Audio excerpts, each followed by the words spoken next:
Hello Gatekeepers, and welcome back to my channel. In today's video, I'm going to be talking about what is pelvic organ prolapse, aka POP, and my experience with it. I want to begin with a question.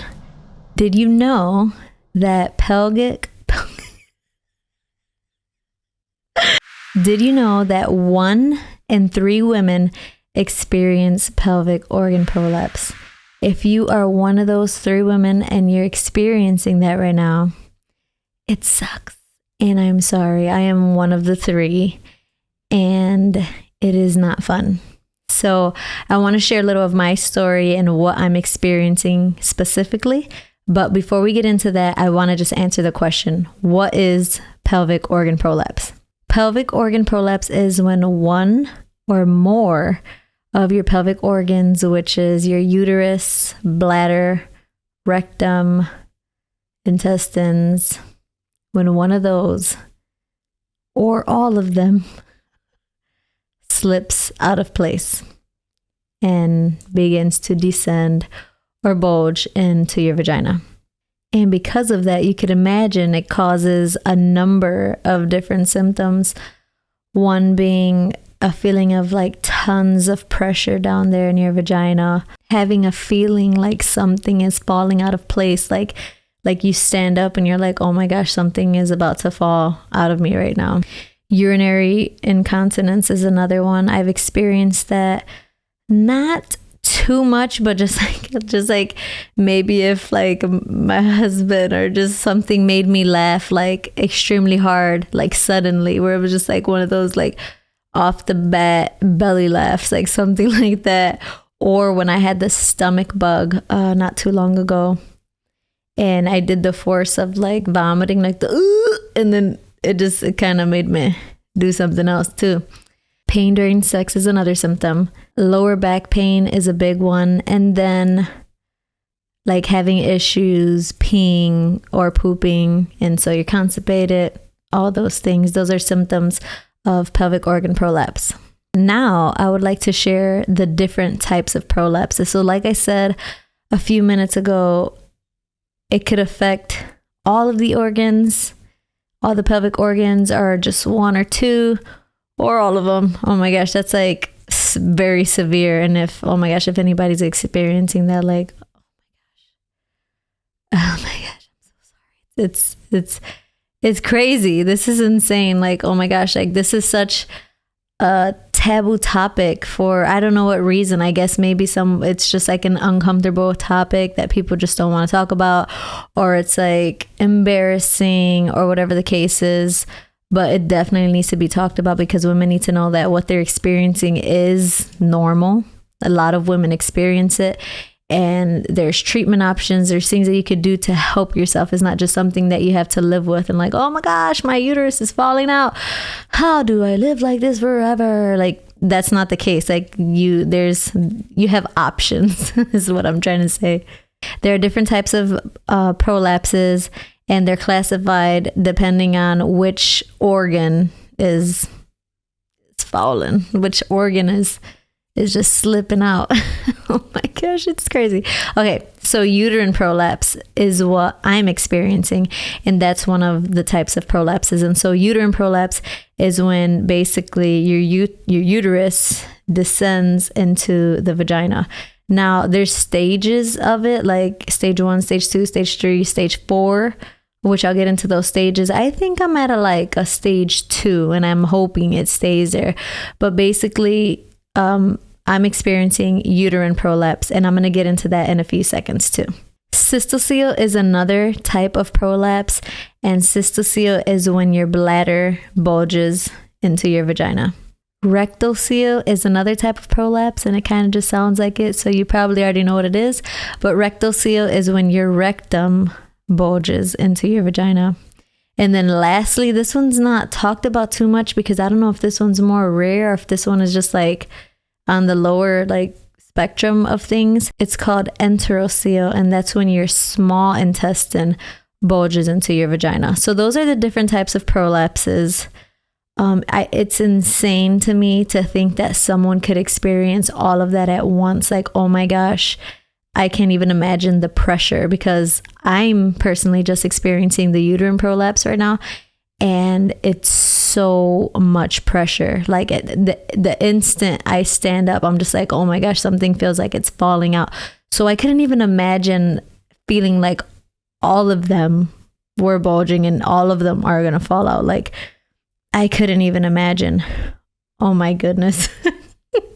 Next, I want to maybe answer a question that some of you might be asking, like, what the heck causes this pelvic organ prolapse? Like, please help me be proactive, because I do not want to experience that type of feeling right now. So the thing about pelvic organ prolapse is it can affect basically anyone. It's male and female. But one of the major causes of pelvic organ prolapse is childbirth, vaginal childbirth, especially multiple. And me being on my 5th pregnancy and vaginally pushing out my 4th child, I could imagine that the connective tissues and the muscle lining of my pelvic floor getting very weak because of just that alone. Being extremely overweight can be another cause of pelvic organ prolapse. Heavy lifting, not lifting correctly. And then I'm brought back to something I did. Maybe I do crazy things, guys. I did something like maybe 3 months ago. My husband made me this beautiful wooden like console type of table, and it was downstairs in the schoolroom. And then I had an idea that I wanted to bring it upstairs to have it in my office, which was upstairs. So my husband wasn't home, and when I want something done, like, I want it done in that moment. And if I know I can do it, your girl's gonna do it, And so I did it, and I brought a 100-pound solid wood table up 32 flights of steps, 30 steps, all by myself. And so I'm like, maybe that was a culprit, Amanda. Maybe that wasn't the best call. So I did that. So heavy lifting, lots of strenuous action type of thing. Old age was one as well. So women that are like post or pre, like in that menopause state, just because I guess there's been so much wear and tear like on their connective tissue as well. And especially if they haven't ever given any like TLC to their pelvic floor, they're more like prone to it too, especially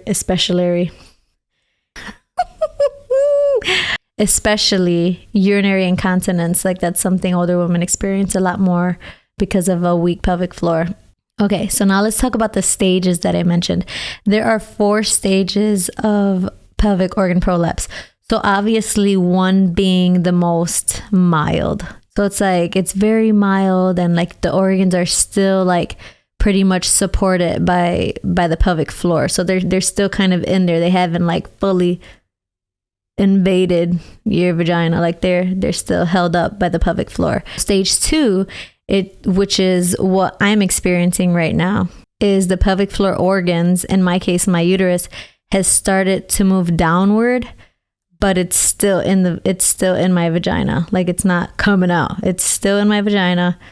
Thank you, Jesus. Please stay in there. Uterus, please stay intact. Stage 3, this is more like on the severe side, where it's just like, oh my gosh, is when the organs have descended and they're bulging and coming out of the vagina at this point. So they're out there. And stage 4, which is the most severe, and in this case, like, one would need like surgery, is like your organs like completely are like, they're just like completely out of your vagina. Like, they're out there. And oh my gosh, do not go if you're like a person that can't see gory stuff, and like you're like that when you see stuff, don't even Google it, because you'll see animals with their rectum literally hanging out in their uterus, and you'll see things and you're like, oh my God, what is that?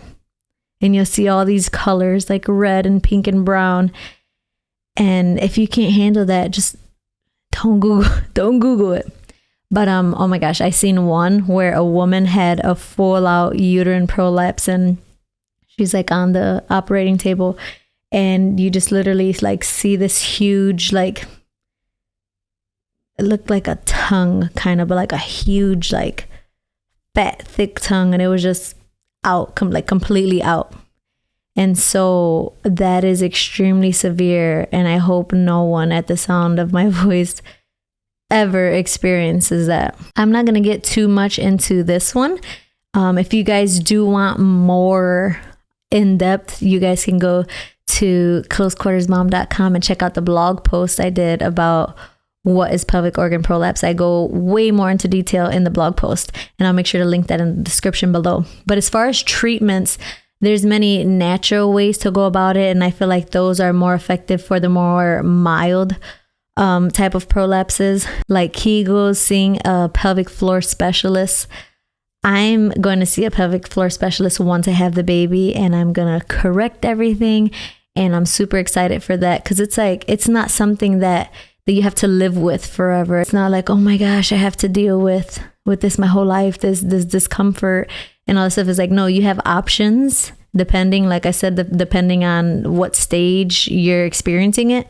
But there are options, and it's not something that you have to live with and be ashamed of or be embarrassed about, or just have to kind of survive your whole life. Like, this can be treated, and you can be comfortable, and you don't have to experience urinary incontinence. You don't have to experience pain during sex. You don't have to experience that lower back pain or that pressure feeling. Like, there's treatment options for you. So yeah, quickly, treatment options being the more natural way, Kegel, seeing a pelvic floor specialist, and then more on the route of like needing assistance, medical stuff. I believe there's medicines. I never really looked into them because it's not an option for me, but I do talk about them a little bit in my blog post. And then surgery, there's like corrective surgery, like especially if like your pelvic organs completely prolapsed, like you would need corrective surgery, like they need to put those things back, you know.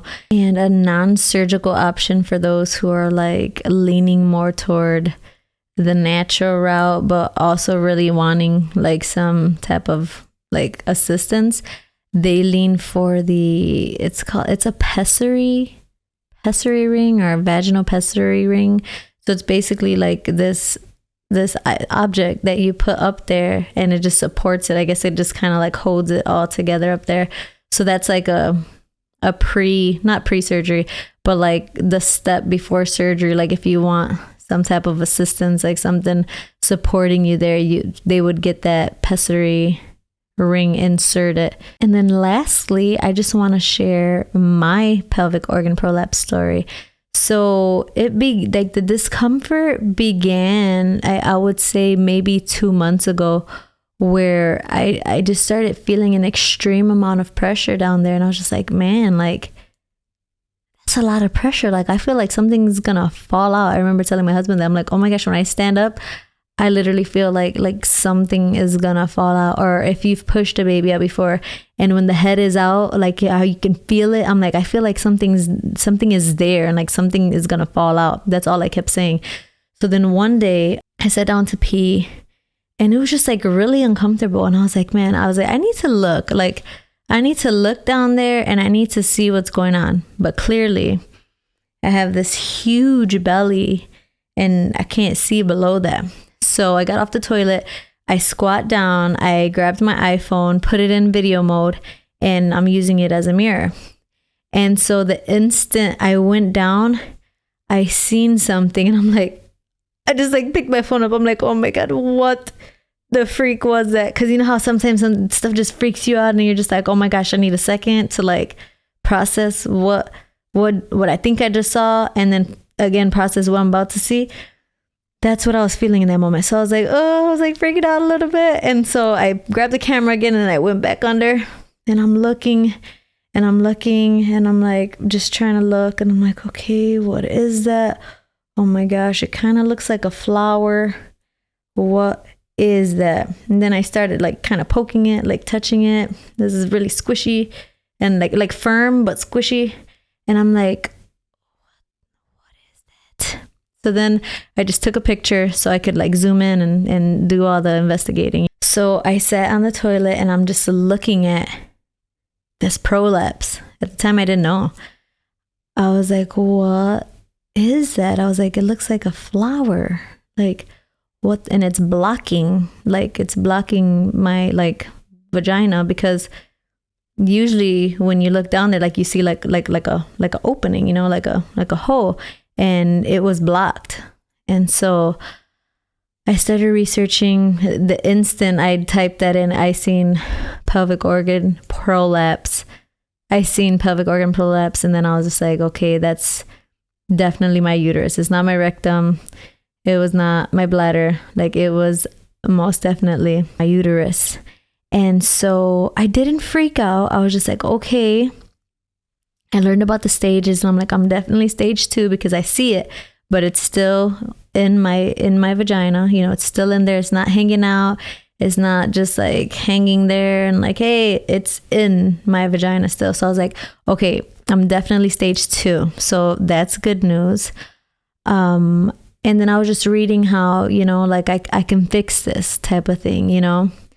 And where I did, because I'd be lying if I didn't share that I did get a little concerned about this specifically.